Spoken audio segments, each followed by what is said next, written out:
नमस्कार, सियासी अखाड़ा देख रहे हैं आप। मैं हूं आपके साथ वरुण गोयल। हरियाणा में अब जो विधानसभा चुनाव हुए थे, संयोग है कि उसको कल 6 महीने पूरे होने जा रहे हैं, क्योंकि 8 तारीख को नतीजे आए थे और अब ये अप्रैल का महीना है, यानी 8 अक्टूबर को आए नतीजे, 8 अप्रैल आने को है, 6 महीने होने जा रहे हैं। कांग्रेस ने इन हार के कारणों की समीक्षा के लिए कमेटी बनाई थी।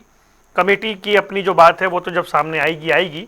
उससे पहले चौधरी बीरेंद्र सिंह ने हार के 4 कारण बताए हैं, यानी कांग्रेस में अभी ये बातचीत चल ही रही है। इन 4 कारणों में कई बेहद विचारणीय हैं। हालांकि कई बार कहा जाता है कि चौधरी बीरेंद्र सिंह जिस पार्टी में रहते हैं उस पार्टी के खिलाफ बोल देते हैं, लेकिन उन्होंने कुछ महत्वपूर्ण बातें कही हैं। पहले आपको वो सुनवाते हैं, फिर आगे बात करेंगे। नाम लेके बोल सकता हूँ, भूपेंद्र सिंह हुड्डा।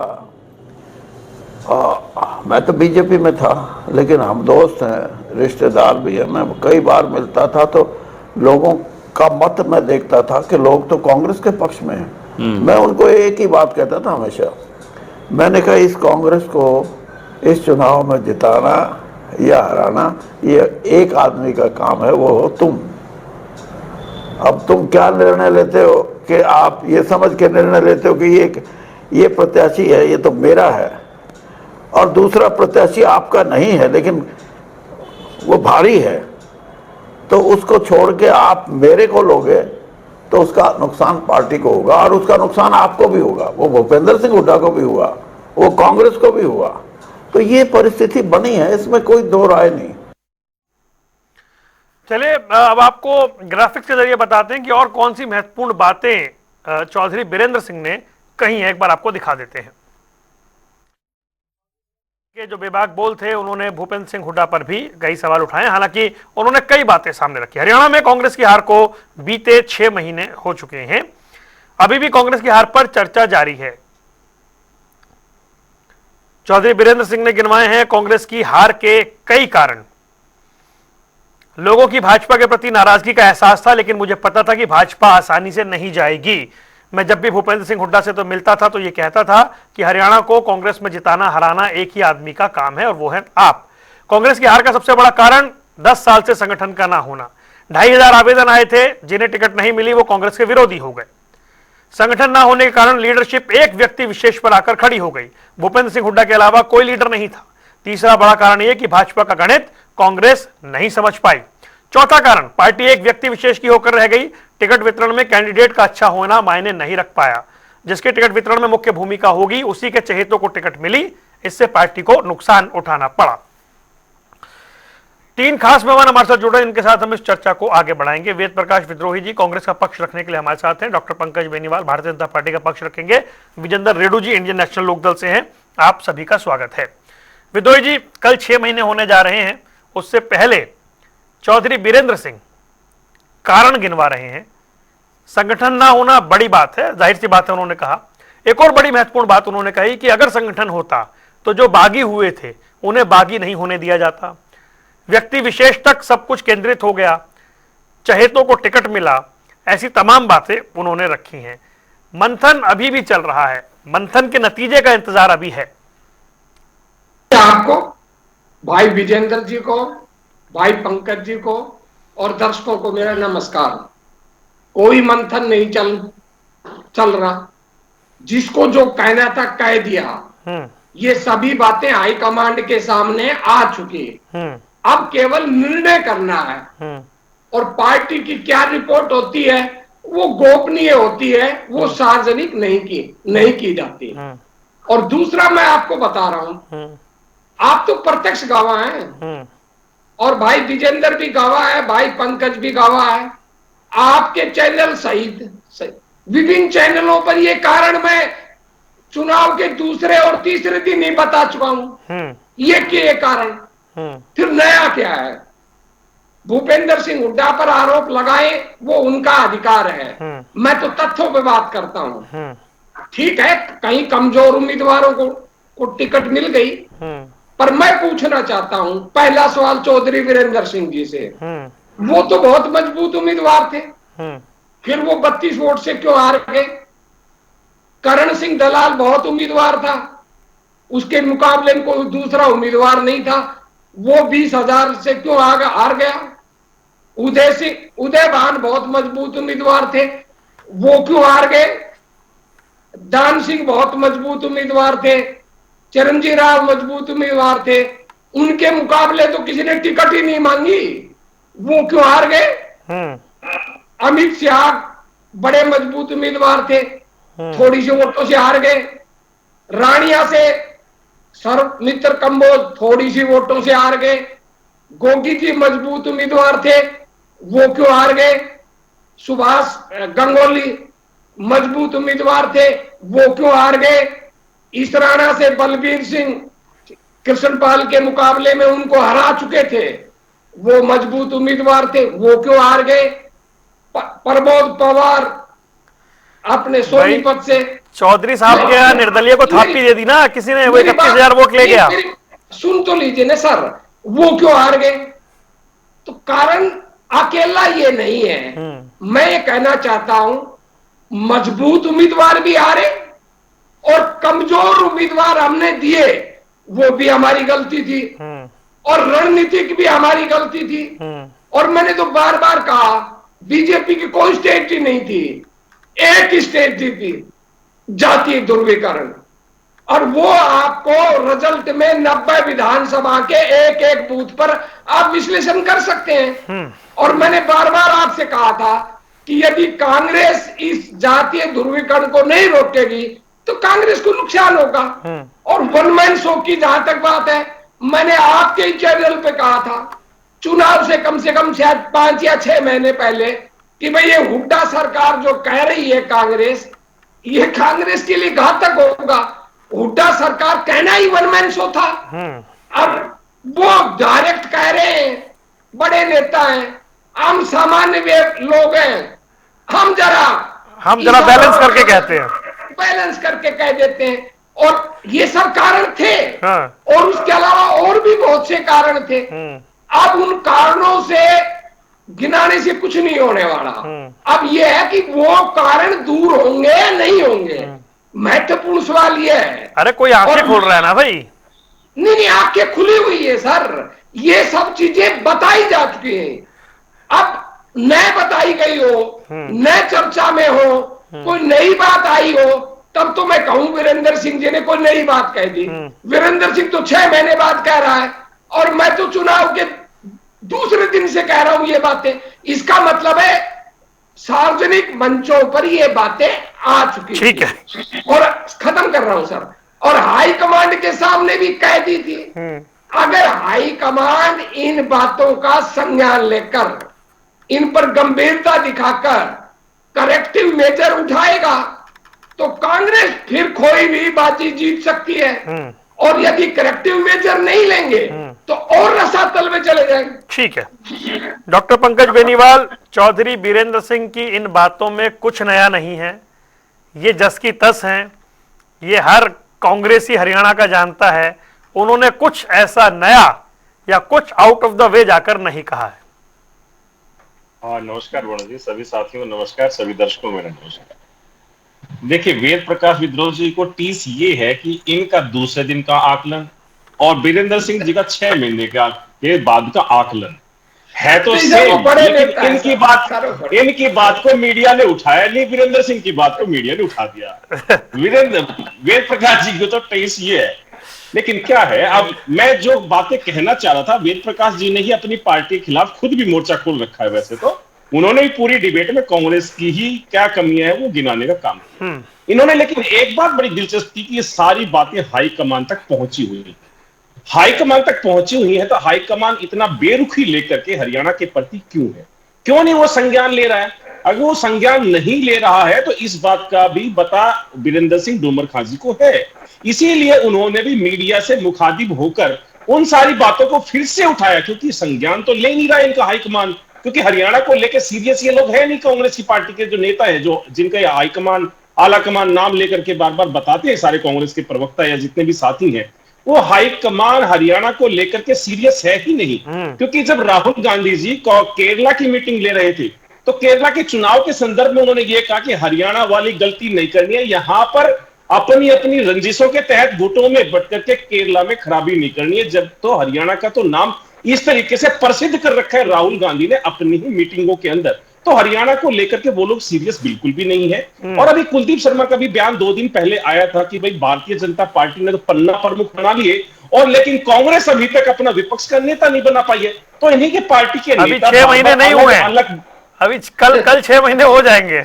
वो तोड़ दिया रिकॉर्ड। 6 महीने हो गए। इनका 6 महीने 8 दिन का है। हाँ। तो हमारा 8-10 दिन में तो विपक्ष का नेता लगेगा, क्योंकि सेशन हो रहा है। तो वो रिकॉर्ड तो हमारे नाम।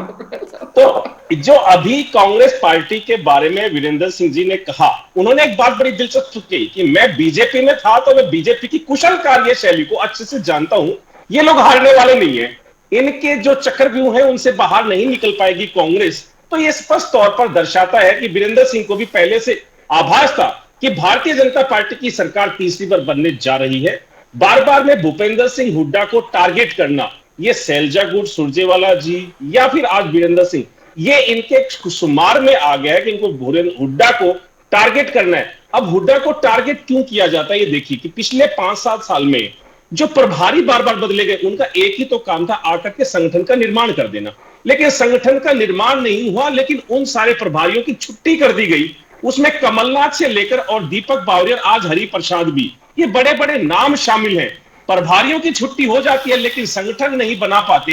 ये सारी भूपेंद्र सिंह हुड्डा की ताकत, या भूपेंद्र सिंह हुड्डा बनने नहीं दे रहे, ये सारी दर्शाती है। और इसी बात को कुमारी सैलजा ने भी बार बार कहा है कि हरियाणा के अंदर संगठन नहीं बन पाया पिछले 1 दशक से। तो ये कहीं ना कहीं जो कांग्रेस की गुटबाजी है उसको और सामने लेकर के आते हैं। और वेद प्रकाश विद्रोही जी ने चुनाव से पहले आप ही के डिबेट में कहा था कि हमारी पार्टी ने अपना रायता समेट लिया है। इनका रायता समेटा नहीं है, और रायता बार बार में और बिखरता जा रहा है। उस रायते के अंदर अब छोक लगने का काम हो रहा है जो इन्हीं की पार्टी के नेता कर रहे हैं। चलिए, हाँ, उन्होंने बड़े कॉन्फिडेंस है कि रायता समेट लिया था, हाँ, पर उसको उलड़ी में नहीं रखा। ठीक है, रेडू जी के पास याद थी ये बात, और वरुण जी भी गवाह है इसी बात। नहीं, मुझे याद है, रायता समेट, मुझे याद है। रेडू साहब, ये अभी जैसे चौधरी वीरेंद्र सिंह ने जो कहा, पार्टी एक आदमी तक सीमित हो गई, चहेतों को टिकट दिए गए, वो चले सारी बातें हैं। विद्रोही जी तो कह रहे हैं इसमें कुछ नया नहीं है।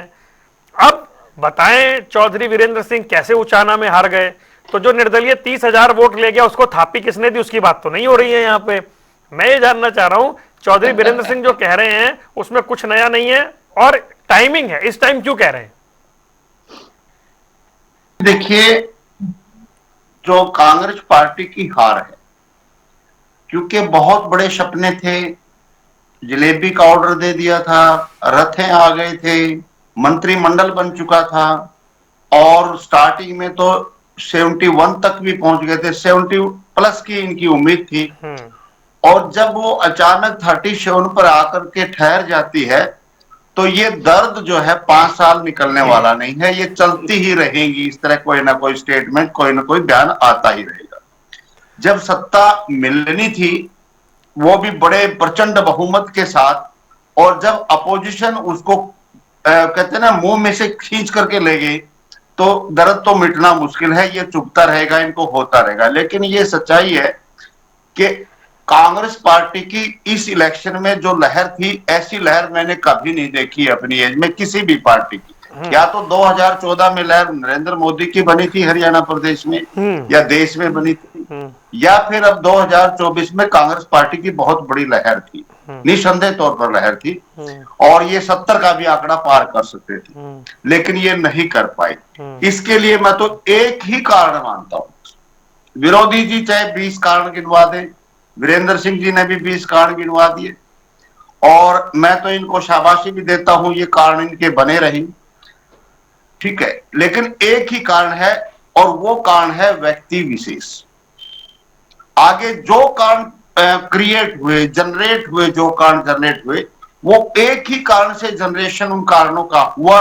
अगर व्यक्ति विशेष नहीं होती, हम बहुत पहले से कहा करते थे, विद्रोही जी के साथ हमने बहुत बार कहा, और शायद आपको ध्यान होगा, मैं कहा करता था कि 3 कांग्रेस है।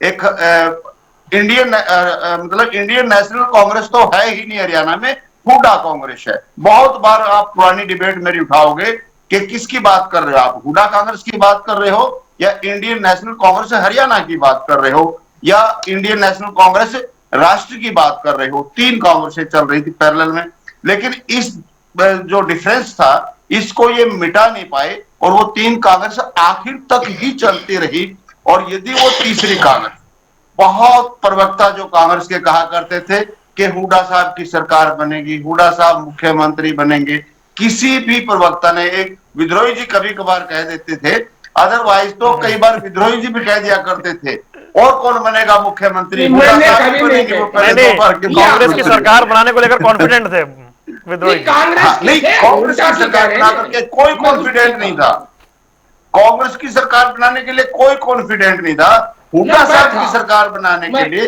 सारे कॉन्फिडेंट हुआ करते थे। और यही जो एक कारण था, इसी एक कारण कांग्रेस पार्टी की सरकार नहीं बनी। मुझे वो व्यक्ति भी, हम बहुत सारे व्यक्ति मिलते हैं, एक व्यक्ति ने बताया कि मैं बैठने के लिए तैयार था, एक बार हुड्डा साहब या दीपेंद्र साहब मुझे फोन कर दे, मैं अपना इलेक्शन छोड़ दूंगा, लेकिन उनको फोन ही नहीं किया गया, उनको बिठाने का प्रयास ही नहीं किया गया। निश्चित तौर पर यदि कांग्रेस प्रयास करती तो बहुत सारे जो इनके विरोधी खड़े हुए थे, बगावती खड़े हुए थे, बगावत करके वो बैठ जाते, बहुत सारे बैठ जाते, लेकिन उन्होंने किसी प्रकार का प्रयास ही नहीं किया। और अंत में 2-3 नहीं, उसमें चौधरी वीरेंद्र सिंह कह रहे हैं कि अगर संगठन होता तो ये बैठ जाते। जी बिल्कुल बैठ जाते। विदाउट संगठन भी हरियाणा प्रदेश ने मन बना लिया था कि भारतीय जनता पार्टी को हराना तो कांग्रेस के पीछे लगना पड़ेगा हमें। मैं संगठन को भी भूल गया था हरियाणा। मैं आपसे छोटी सी बात पूछता हूं, क्या भूपेंद्र सिंह हुड्डा उचाना कला में और अंबाला कैंट में जो बागी खड़े हुए थे उनको बिठाने का मादा रखते थे या नहीं? 500%, 500% बिठा सकते थे, कोई हिम्मत नहीं थी। चित्रा सरवारा खड़ी रहती और इलेक्शन लड़ रही थी, उसके पिताजी को, निर्मल सिंह को टिकट दे रखी है, वो इलेक्शन लड़ रहे हैं, उधर चित्रा सरवारा बागी होकर के इलेक्शन लड़ रही है। कौन सा मजाक है, क्या प्रदेश की जनता नहीं समझती? और यहाँ उचाना में 32 वोटों से हारते हैं, यहाँ वीरेंद्र सिंह गोगड़िया है, दिलबाग सिंह जी थे और एक और थे वो कैंडिडेट, वो सारे के सारे भूपेंद्र सिंह हुड्डा के व्यक्ति थे। और जब स्टेज पर से उतरते हुए जब खुद नेता एक रैली करके उचाना में और नेता उतरते समय कहते हैं कि भाई ये हमारा कैंडिडेट नहीं है। शमशेर सिंह गोगी को असंध में स्टेज के ऊपर जब प्रदेश का जो जिसके नेतृत्व में इलेक्शन लड़ा जा रहा है, वो स्टेज के ऊपर राहुल गांधी के सामने वहां के कैंडिडेट का नाम तक लेना उचित नहीं समझते अपने संबोधन में, तो क्या पब्लिक बावड़ी है? वो इशारे नहीं समझती क्या? वो इशारे पकड़ लेती है, भाई इशारा हो गया, भाई जब नेता ने नाम ही नहीं लिया तो इसका मतलब इसको हराना है। तो ऐसे मुझे बात याद आ गई कि मुख्यमंत्री थे कांग्रेस के और उन्होंने चश्मा साफ कर दिया था रैली में, तो लोग समझ गए थे क्या करना है। हाँ बिल्कुल, वो चश्मा साफ बस इतना ही किया था उन्होंने, इतना ही किया था, लोग समझ गए थे, इन लोगों की जीत हो गई थी। तो ये छोटे छोटे इशारे बड़े बड़ा महत्व रखते हैं। और वो इशारे लास्ट में, वरुण जी लास्ट में ये कहना चाहूंगा कि लास्ट के 3 दिन तो कांग्रेस को ये हो गया था, अरे भाई किसी तरह से सीट कम करो, ये सीट तो ज्यादा आ रही है, इसको 45 से नीचे लेकर के आओ, अदरवाइज तो खतरा हो जाएगा, कांग्रेस की सरकार बन जाएगी, व्यक्ति विशेष की टूट जाएगी, कांग्रेस की बन जाएगी, इसलिए सीटों को कम करो भाई। उसकी वीडियो भी वायरल है, आपने सुनी होगी, मैं आपसे तो कोई छियानी चीज है नहीं। बरवाड़ा के विधायक ने स्पष्ट वीडियो सुनाई है कि भाई हरा लो, नहीं तो कांग्रेस की सरकार बन जाएगी, हमारी टूट जाएगी, हमारी नहीं बन पाई। जब ऐसी ऐसी वीडियो चलती है तो वरुण जी कहां से सरकार बनेगी, कहां से बनाती है? और अब जो है ना, कांग्रेस से हरियाणा प्रदेश के लोगों ने हाथ जोड़ लिए कि हमने तुम्हारे लोकसभा में प्रयास किया, विधानसभा में प्रयास किया, निकाय चुनाव में प्रयास किया, तुम किसी काम के नहीं हो, तुम अपने आप में ही मरे पड़े, तो हम तुम्हें जिंदा नहीं कर सकते हैं, इसलिए अब पब्लिक इनसे दूर जा चुकी। विद्रोही जी, चश्मा इस बार भी साफ किया गया लेकिन अंदाज अलग था, ऐसा है क्या? देखिए, पहले तो मैं विजेंद्र जी कहता हूं, मुंगेरी लाल के हसीन सपने ले लो ना, आप पहले किसी 3-13 में थे और ना भविष्य में होने वाले। अब रही आपकी बात, देखिए ये तो सत्य है कि हम खुद ही हारे हैं और खुद ही हमने हराया है, अन्य कारणों को छोड़ दे।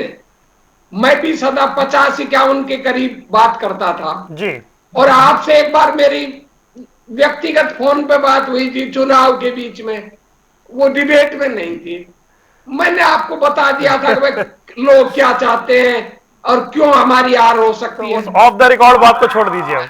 नहीं नहीं, क्या है अब जो हो गया, मैं तो कभी घबराता नहीं। ऑफ द रिकॉर्ड वो बात होती है जो मैंने नेताओं को नहीं कही हो। जी। मैंने नेताओं को भी कही थी। ये लोग यही चाहते थे कि भाई 47-48 सीट आए और उसी गणित पे काम कर रहे थे और उनका गणित भी सही था। पर वो एक गलती कर गए कि वो जो जातीय ध्रुवीकरण था उस पर थोड़ा सा फोकस और कर लेते मामूली, तो जो 2-4 हजार वोटों से 10-12 सीटें हारी हैं वो नहीं हारते और उनका गणित भी ठीक हो जाता। पर ओवर कॉन्फिडेंस में उस गणित को भी ठीक नहीं किया, क्योंकि वो मान रहे थे 70 आएंगी और 70 में हम 47-48 जीत लेंगे। मेरा मानना था 51-52 आएगी, तो 51-52 की मेरी बात मानकर उस गणित को ठीक कर लेते थोड़ा सा, तो इनके 46-47 आ जाते। पर ये तो फिर अहंकार विद्रोही जी में ने उन्होंने मनवाया मेरी था बात उनको। सुनी नहीं। मैंने तो बताया भी था और यही बात बताई विद्रोही थी जी जो आपको आपने हरवाया बताई थी थी, कांग्रेस। वो फोन पे उनको भी बताई थी। पर क्या है कि जब सत्ता का इनकार होता है ना, तो हमारे जैसे छोटे आदमी होते हैं वो उनको बहुत बोने लगते हैं और बोने लोगों की कोई बात नहीं सुनता। वो रेडू जी कह रहे हैं फिर तो आपने ही हरवा दिया। नहीं, मैंने तो क्या हरवा दिया, मैं हाँ, मेरी तो एक कोई मिनट। हैसियत ही नहीं है। हाँ एक विद्रोही जी, विद्रोही जी कुछ कह रहे हैं, एक बार सुन लीजिए। हाँ विद्रोही जी, आपका जो 51 सीट वाला स्टेटमेंट जो है जयप्रकाश और भूपेंद्र हुड्डा, दीपेंद्र हुड्डा के पास पहुंच गया और उनको आपकी बात पर बड़ा विश्वास है। उनको लग गया कि 51 आएंगे तो हमारी सरकार नहीं बनेगी, कांग्रेस की बन जाएगी। वो आपकी 51 का जो सही आंकड़ा था उससे वो घबरा वो आप करके कुछ भी फिर रात इंटरप्रेट को आए कर 3 सकते हैं, दिन वो में वो आपका हराने अधिकार पर है। चल पड़े कि पर मैं ये 45 कह रहा से हूं लेकर क्या हो। कि विद्रोही जी भाजपा कह रहे कुछ हैं भी 51 कहे, आएगी। कितना ही प्रसन्न हो ले, देखिए वरुण जी, ना तो आप मतदान के आंकड़ों को बदल सकते जी। और ना किस बूथ पर किसको वोट मिली है इसको बदल सकते। बेईमानी की, चुनाव में धांधली हुई, उन सब बातों को अलावा भी जो आंकड़े वो तो आंकड़े ही हैं। जी। तो कहां से किसको वोट मिली, किस बूथ में किस वर्ग ने किसको दी, वो सबके सामने है। और दुर्भाग्य है, मैं कई बार एक आध बार बता भी चुका, मेरी बात पर आज तक किसी पत्रकार ने विश्लेषण ही नहीं किया है। मैंने बताया कि 3 तारीख को जो भारी मात्रा में पैसा लेबर का आया है और वो 3 तारीख को आया है और डिजाइन 2 महीने पहले वो मिल जाना चाहिए था, पर डिजाइन ऐसे करा कि जिस प्राइवेट कंपनी ने वो देना था वो 3 तारीख को पहुंचा और बता दिया कि 18-18 हजार रुपए तुम्हारे खाते में आ गया और 2-2 हजार तुमको महिलाओं को मिलेंगे और भाई गरीब आदमी को हमारी सरकार 42-45 हजार रुपए साल में दे देगी। तो गरीब के लिए बहुत बड़ी बात है। और मैंने आपको प्रमाण देख के बताया था कि मेरे खुद के रेवाड़ी जिले में 34,000 परिवारों को मिला है और मेरे यहाँ 3 हल्के हैं, तो 34,000 परिवारों में मैंने 2 वोट भी मान लो आप, तो 68,000 वोट होती हैं। 68,000 का मतलब है एक हल्के में 20,000 का खेल और 20 में मान लो 5-7 ने नहीं भी दी होगी तो 15,000 वोटों का खेल। ये जो चुपचाप खेल हुआ है, और मुझे तो आश्चर्य इस बात का है कि ना तो कांग्रेस ने इस मुद्दे को आज तक गहराई से सोचने की कोशिश की और ना किसी निष्पक्ष पत्रकार ने इस बात को सौंपने दी, क्योंकि वो हमारे से छोटा आदमी कह रहा है ना, इसलिए हमारे जैसे छोटे आदमी की बात का किसी ने ध्यान ही नहीं दिया। पंकज भाई आपकी बात को आपको याद होगा, मैं अब क्योंकि चुनाव 6 महीना हो गया, आपको याद होगा आपने मुझे एक आश्वासन दिया था निजी बात में कि मैं इसकी गहराई में जाकर आपको बताऊंगा, आप भी नहीं गए। अरे पहले कांग्रेस तो जाए, कांग्रेस जाए तो मैं चला जाऊं। मैं तो पहले अपना दुर्भाग्य बता रहा हूं कि जो असली कारण है बहुत बड़ा, जो 15,000 वोट एक हल्के की खुली खरीद का मामला है, वो मेरी पार्टी गंभीरता से नहीं ले रही, दूसरे कोई क्यों लेंगे? ठीक है जो कांग्रेस पंकज भाई आप जी मैं लास्ट बात, जी मुझे माफ करना, कांग्रेसियों से माफी मांगता हूं, क्योंकि कांग्रेसी ना तो सत्य को सुनने को न आत्म विश्लेषण करने को तैयार है, और कोई कितनी अच्छी बात कह दे, अगर उनके अनुकूल नहीं है तो मानने को तैयार नहीं है, चाहे कितनी सच क्यों ना हो। ठीक है। दुर्भाग्य है इनका। ठीक है पंकज भाई एक बात बताएं, जो विश्लेषण चौधरी वीरेंद्र सिंह का आज है वो चुनाव से 2 दिन बाद ही वेद प्रकाश विद्रोही जी का था। चाहे आवाज नहीं आ रही, आवाज नहीं मिल रही आपको मेरी? अब मिल रही है, हाँ। मिल रही है। चौधरी वीरेंद्र सिंह का जो विश्लेषण आज है वो चुनाव के 2 दिन बाद वेद प्रकाश विद्रोही जी का था। कांग्रेस में छोटा नेता विश्लेषण कर ले या बड़ा नेता विश्लेषण कर ले, हाईकमांड को असर ही नहीं पड़ रहा। मैं वरुण जी वही तो मैं कह रहा हूं कि हाई कमान के कानों पर पर्दे लगे हुए, पर्दे नहीं, वो हाथी के कान है, वो सुनना ही नहीं चाह रहे किसी की भी बातें। इसीलिए चाहे वो शमशेर गोगी हो, शमशेर गोगी ने भी कुछ दिन पहले आके कहा था कि भाई जो प्रदेश अध्यक्ष है उसको जिम्मेदारी लेनी चाहिए। ऐसे विपिन सांगवान इनकी पार्टी के नेता, उन्होंने भी कहा था कि उदयभान जी को जो प्रदेश अध्यक्ष है, पार्टी जीत जाती तो भूपेंद्र सिंह हुड्डा और उदयभान अपनी पीठ थपथपा लेते। आज हार गए हैं तो लेकिन वो ना तो इस्तीफा दे रहे हैं, ना अपना ऐसा बता पा रहे कि हमारे कारण हार गई है। तो वो जो हाईकमान है वो सुन नहीं रहा इनकी बातों को, इसलिए बार बार हर एक नेता को मीडिया के माध्यम से अपनी बातों को रख रहे हैं कि काश ये जो हमारी बातें हैं ये कांग्रेस का ही आंदोलन बन जाए। कांग्रेस के जितने भी नेता हैं वो सारे के सारे कांग्रेस के साथ, कांग्रेस के खिलाफ या हाईकमान के खिलाफ में अपनी आवाज उठा दें। इसलिए बार बार में जितने भी ये नेता हैं ये सारे आकर के मीडिया के माध्यम से अपनी बात रख रहे हैं। और हाईकमान की हरियाणा के प्रति इतनी बेरुखी, इनको बार बार में हरियाणा की जनता ने जो 2014 से इनको हराया है और जो हरियाणा के लिए जो बेरुखी इनका हाईकमान दिखा रहा है वो भी सबके सामने है, और अगले आने वाले चुनावों में भी इसका खामियाजा इनको भुगतना पड़ेगा। जो शमशेर सिंह गोगी जी के मंच के ऊपर राहुल गांधी ने भूपेंद्र सिंह हुड्डा और कुमारी सैलजा का हाथ मिलवाया था वो भी सबके सामने है, और उसके लिए भी डिबेटें हुई थी और हमने कहा था कि ये सिर्फ हाथ मिलवाए गए, दिल नहीं मिलवाए गए। जब तक दिल नहीं मिलेंगे तब तक इनकी पार्टी का कुछ नहीं हो सकता है। गुटों में बटी हुई कांग्रेस है, ये आज भी आत्म मंथन में लगे हुए हैं। एक खास बात तो है वरुण जी, कम से कम ईवीएम का ठीकरा फोड़ना इन्होंने बंद कर दिया है। नहीं क्या बात कर रहे हैं? अरे वो अभी करण सिंह, वो भाई करण दलाल के नेतृत्व में पूरी टीम काम कर रही है। सर केस चल रहा है, आपको नंगा करेंगे, वीरेंद्र सिंह मत करो। वीरेंद्र सिंह जो डूमर, वीरेंद्र सिंह डूमर हैं, उनका जो बयान है, उनका बयान स्पष्ट तौर पर है कि उन्होंने तो 4 कारण बताए, कहीं भी ईवीएम का जिक्र नहीं है प्रकाश विद्रोही। अगर आपकी पार्टी के इतने बड़े नेता जो केंद्रीय नेतृत्व में भी रहे हैं वो आज ईवीएम नहीं, भूपेंद्र सिंह हुड्डा को सीधे तौर पर आज जिम्मेदार ठहराए हैं, और आपकी पार्टी का हाईकमान आलाकमान ना तो वेद प्रकाश विद्रोही की बात सुन रहा है, ना विपिन सांगवान की सुन रहा है, ना शमशेर गोगी की, ना फिर कुलदीप शर्मा की, ना सैलजा की, ना फिर आज वीरेंद्र सिंह की, किसी की भी बात को नहीं सुन रहा है। तो ये आपके लिए ही आत्मचिंतन और आत्ममिंथन की बात है।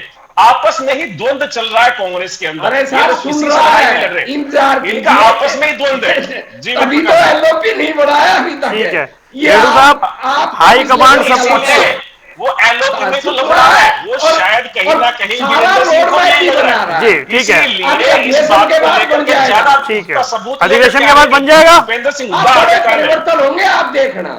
चलिए जी, तारीख नहीं मिली है लेकिन अधिवेशन के बाद बनने जा रहा है रेणु साहब पूरा बदलाव, अध्यक्ष से लेकर के एलओपी सब मिलेगा। वरुण जी अधिवेशन की तारीख नहीं मिली है, पहले तो भगवान से प्रार्थना है कि तारीख तय हो जाए। नहीं अधिवेशन तो है ही ना कल से सर, कल से 8 तारीख से, मुझे पता नहीं था, चलो लेकिन अधिवेशन के बाद बन जाए तो अच्छी बात है, कम से कम अध्यक्ष से बाद में बना लेना, क्योंकि एलओपी जरूरी है सरकार के खिलाफ आवाज उठाने के लिए। पहले एलओपी बना लो, अध्यक्ष और जिला अध्यक्ष आप बाद में बना लेना, कोई बात नहीं। अभी विद्रोही जी शायद इसीलिए कह रहे थे कि सारी रिपोर्ट हाई कमान के पास जा चुकी है, केवल निर्णय आना बाकी है और हम उसका बेसब्री से इंतजार करेंगे। अभी बेनीवाल साहब कह रहे हैं कि हाईकमान बड़ा बेरुखी है हरियाणा प्रदेश के कांग्रेस की हाईकमान। मैं तो कहता हूं बड़ी विनम्र है हाईकमान हरियाणा प्रदेश के प्रति, क्योंकि वो किसी को परेशान नहीं करना चाहती, किसी को तंग नहीं करना चाहती। आजाद हरियाणा स्वतंत्र हरियाणा, जैसे चाहे वैसे रहो, क्योंकि उनको पता है जब राहुल गांधी ने विधानसभा के इलेक्शन में भी, लोकसभा के इलेक्शन में भी स्पष्ट तौर पर कहा था कि भाई अपना गठबंधन कर लो, गठबंधन के बगैर आपकी सरकार नहीं बनेगी, आपकी सीटें नहीं आएंगी। दिल्ली में स्पेशल मीटिंग बुला करके विशेष तौर पर उन्होंने जोर दे करके कहा था, और आपको याद होगा भूपेंद्र सिंह जी हुड्डा वहां से उठ करके चले आए थे, मीटिंग छोड़ करके चले आए थे, और उसी दिन हाईकमान ने सरेंडर कर दिया था, भाई जैसे चलानी है चलो, यहाँ 28 स्टेट्स है, एक हरियाणा को हम भूल ही जाते हैं, छोड़ देते हैं, जैसे करना है आप कर लीजिए। इतने सीनियर आदमी को प्रभारी बनाया है, आप लगता नहीं आपको हाईकमांड गंभीर है? देखिए सर गंभीर नहीं होता, शक्ति आई हरियाणा प्रदेश में, हरियाणा प्रदेश में शक्ति आई, कुछ भी कहें उनका अधिकार है, विवेक यही आपको बताता है चल नहीं पाया मैं बनाना। इसके बाद हरियाणा तो प्रदेश आप में अच्छी तरह विवेक जानते हो क्या आया, संदेश चला दिया जा रहा नहीं, है विवेक ही और खत्म किसको हो दिया जा रहा गया। है, इसके ये भी बाद आप जानते हो। ताकत आई, शक्ति आई, वो भी काम नहीं कर पाई। इसके बाद जो है ना, कौन आए थे वो, अपने बावरिया जी आए थे। हमने सोचा ये भोलापन तो चलेगा, बावले भाई हैं, बड़े नेता हैं, कुछ कर पाएंगे, शक्ति और विवेक तो नहीं चले, बावलापन चल जाएगा, नहीं, वो नहीं, भी ऐसे नहीं नहीं, चला। ऐसे नहीं, अब क्या बात कर रहे हो साहब?